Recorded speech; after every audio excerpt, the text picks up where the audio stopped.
Perform ചെയ്യുന്നുണ്ടെങ്കിൽ ഇനി മലയാള സിനിമയിൽ ഒരാൾക്കും അങ്ങനെ ചെയ്യാൻ കഴിയുമെന്ന് പോലും സങ്കല്പിക്കാൻ പോലും കഴിയാത്ത ഒരു കാര്യം.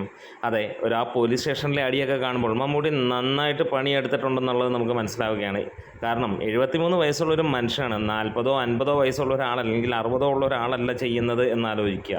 എന്തായാലും അടിപ്പെരുന്നാൾ ഈ ഒരു റേഞ്ചിലാണ്, ട്രെയിലർ പോലെയാണ് വരുന്നതെങ്കിൽ, സിനിമയിൽ വരുന്നതെങ്കിൽ സർവർ റെക്കോർഡുകളും തീരുമെന്നുള്ളതിന് യാതൊരു സംശയവുമില്ല.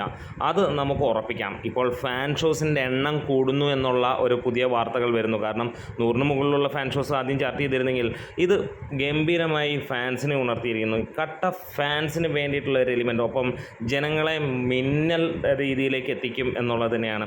നമ്മൾ തമിഴിലും തെലുങ്കിലുമൊക്കെ ഉള്ള സിനിമ കാണുന്ന, അല്ലെങ്കിൽ രജനീകാന്ത് വിജയ് പോലെയുള്ളവരുടെ സിനിമ കാണുന്ന രീതിയിൽ ഉള്ള ഒരു പടം, ഗൂസ് ബംസ് എന്ന് തന്നെ പറയാം. അതായത് വൈശാഖിൻ്റെ ചില ഷോട്ടുകൾ ഒരു രക്ഷയുമില്ല. പ്രത്യേകിച്ച് ആ ഗൺ ഷോട്ടൊക്കെ കാണുമ്പോൾ നമുക്ക് കോരിത്തരിക്കുന്നതാണ്. എന്തായാലും ട്രെയിലർ റേഞ്ചിൽ സിനിമ പോവുകയാണെങ്കിൽ ഇത് സർവകാല ചരിത്രങ്ങളും അല്ലെങ്കിൽ സർവ്വ റെക്കോർഡുകളും തകർത്തെറിഞ്ഞുകൊണ്ട് തന്നെയായിരിക്കും പോകാൻ പോകുന്നത്.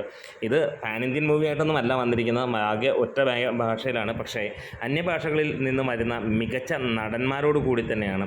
പ്രത്യേകിച്ച് വില്ലൻ്റെ ഇൻട്രോ കാണുമ്പോൾ ഞെട്ടിത്തരിക്കുകയാണ്. എന്തായാലും റെക്കോർഡുകൾ തകർക്കട്ടെ, അടിപ്പെരുന്നാൾ ട്രെയിലറിൻ്റെ മുകളിൽ നിൽക്കുന്നതാകട്ടെ, എല്ലാവരെയും ഞെട്ടിക്കട്ടെ, വമ്പൻ വിജയമാകട്ടെ ആശംസിക്കുന്നു. നമ്മുടെ വീഡിയോസ് ഇഷ്ടമായി സപ്പോർട്ട് ചെയ്തരണം ഗ്രേറ്റ് മീഡിയാസ്.